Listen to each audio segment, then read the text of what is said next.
সকলে কেমন আছো? হাউ ইজ দ্য জোশ? Hi sir. সবাই ট্যুরে যায়, আমরা ট্যুরে নয়, আমরা এক্সকারশনে যাচ্ছি। চলে এসেছি গড়বেতা জঙ্গলের কাছে, ছাত্রছাত্রীদের একটা স্টপেজ দিলাম। আবার ছাত্রছাত্রীরা লাল চন্দন খোঁজার চেষ্টা চলছে।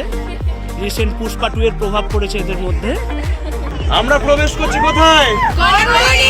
Yes, Gangani, the grand Canyon of West Bengal.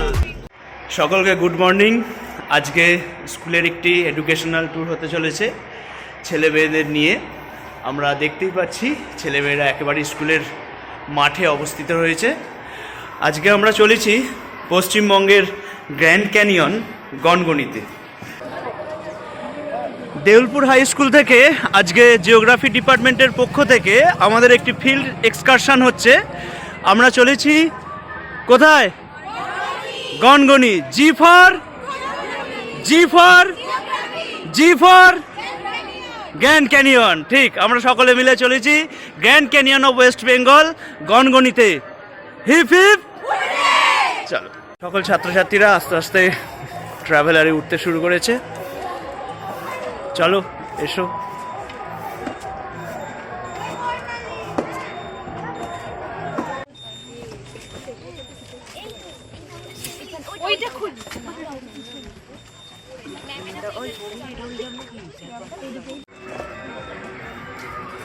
हम जो चलने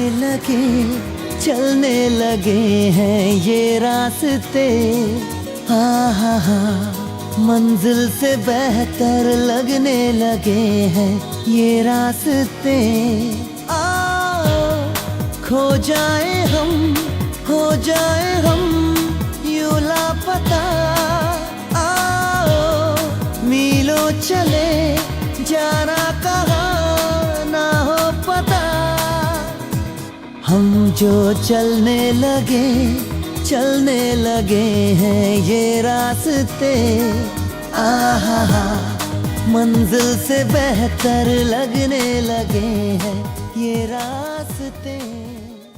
দেউলপুর স্কুল থেকে বেরিয়ে গনগনি যাওয়ার পথে আমাদের প্রথম স্টপেজ হচ্ছে কোলাঘাট।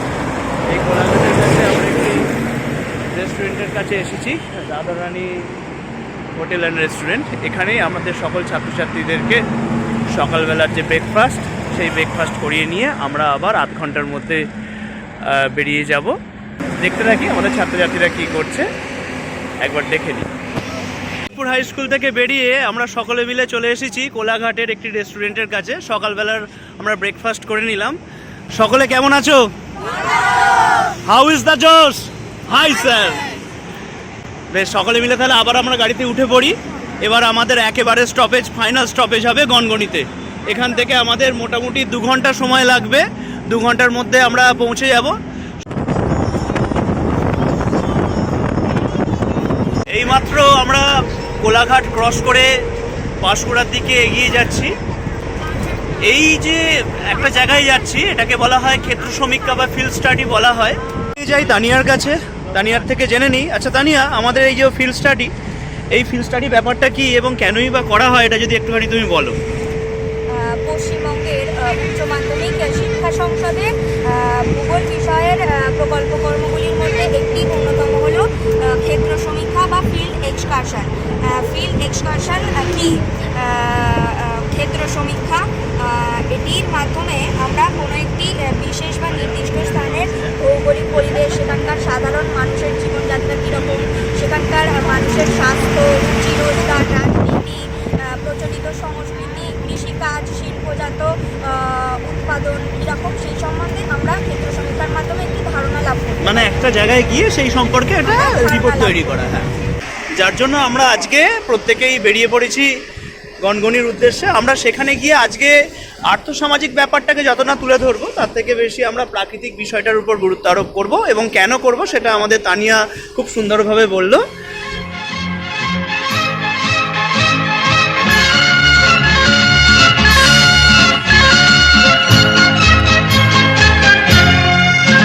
जिंदगी एक सफर है सुहाना, जहाँ कल क्या हो किसने जाना।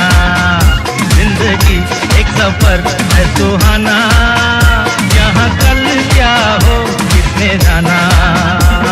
अरे ओडले ओडले ओ, ओडले ओडले ओ, ओडले ओडले ओ, ओडले ओडले ओ, ओडले ओडले ओ, ओडले ओडले ओ, ओडले ओडले ओ, ओडले ओडले ओ।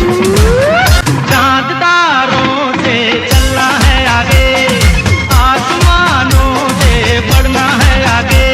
अरे चाँद तारों से चलना है आगे, आसमानों से बढ़ना है आगे। पीछे रह जाएगा ये जमाना, यहाँ कल क्या हो किसने जाना। जिंदगी एक सफर है सुहाना, यहाँ कल क्या हो किसने जाना। ओडले ओडले ओ, ओडले ओडले ओ, ओडले ओडले ओ, ओडले ओडले ओ, ओडले ओडले ओ, ओडले ओडले ओ। চলতে থাকুক আমাদের জার্নি গনগনির পথে। আমাদের এক ছাত্র তাহিরের কাছ থেকে জেনে নেব যে আমরা সড়ক পথে যে চলেছি কোন রুট ধরে যাব, আর যদি কেউ ট্রেনে আসতে চায় তাহলে সে কোন পথ দিয়ে আসবে। একটু তাহির যদি বলো সকলকে। আমাদের হাওড়া জেলা থেকে গনগনি যেতে হলে আমরা দু ধরনের পথ নিতে পারি। জোরে। এক হলো রেলপথ, দুই হলো সড়কপথ। প্রথমে রেলপথ দিয়ে যেতে হলে হাওড়া স্টেশন থেকে কিছু এক্সপ্রেস ট্রেন থাকে যেগুলো ওদিকে যায়, কিন্তু সরাসরি কোনো ট্রেন পাওয়া যায় না যেটা গনগনিতে যায়। তাই প্রথমে আমরা খড়গপুর এক্সপ্রেস ধরে নিচ্ছি, যার ফলে আমরা প্রথমে মানে গড়বেতা পর্যন্ত যাওয়া ট্রেন পাবো। হ্যাঁ, এবার তার মাঝে কি স্টেশনগুলো যে পড়ছে সেগুলো একটুখানি তার বলো। মধ্যে কিছু মেন স্টেশন হলো সাঁতরাগাছি, হ্যাঁ, উলুবেড়িয়া পড়ছে, তাই না? হ্যাঁ। বাগনান, মেছেদা পড়ছে, পাঁশকুড়া পড়বে, পাঁশকুড়া, তারপর খড়গপুর আসছে, মেদিনীপুর, মেদিনীপুরের পর হচ্ছে শালবনী, শালবনী, আর লাস্ট তারপরেই হচ্ছে আমাদের তারপরেই আমরা গড়বেতা স্টেশন পড়ছে। ও আকাশ সোনা সোনা, এ মাটি সবুজ সবুজ, নতুন রঙের ছোঁয়ায় হৃদয় রেঙেছে, আলোর জোয়ারে খুশির বাঁধ ভেঙেছে। ও আকাশ সোনা সোনা, এ মাটি সবুজ। চলে এসেছি গড়বেতা জঙ্গলের কাছে। ছাত্রছাত্রীদের একটা স্টপেজ দিলাম, সকল ছাত্রছাত্রীরা একে একে আসছে।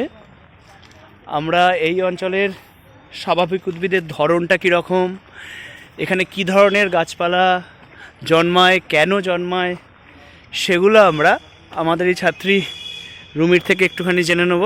রুমি, বলো এখানে এই যে জঙ্গলটা দেখছি, এখানে মূলত কি ধরনের গাছ বেশি দেখতে পাচ্ছি? এখানে আমরা একটু জোরে জোরে।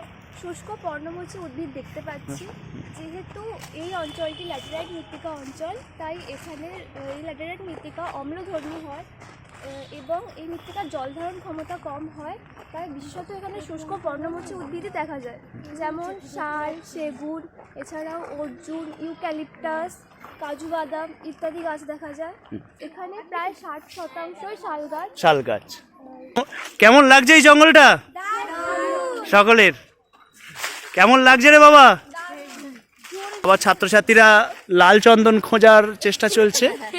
রিসেন্ট পুষ্পা 2 এর প্রভাব পড়েছে এদের মধ্যে, এটাকে কিছু করার নেই, চলবে এরকম।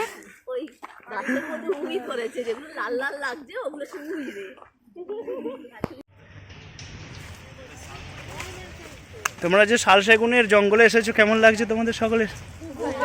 এটা জানো শুষ্ক পর্ণমোচী উদ্ভিদ। মোটামুটি আমরা মালভূমি অঞ্চলে প্রবেশ করেছি, ছিলাম সমভূমিতে, চলে এসেছি একেবারে মালভূমিতে। এখানে মূলত শালের জঙ্গলই বেশি, যে শাল পাতায় আমরা খাই এইখানের গাছের পাতা থেকেই তৈরি হয়। আর কিছুক্ষণ পরে আমরা গনগনি পৌঁছে যাব, আর এখানে ল্যাটেরাইট লাল মাটির যে আভা সেটা আমরা দেখতে পাচ্ছি।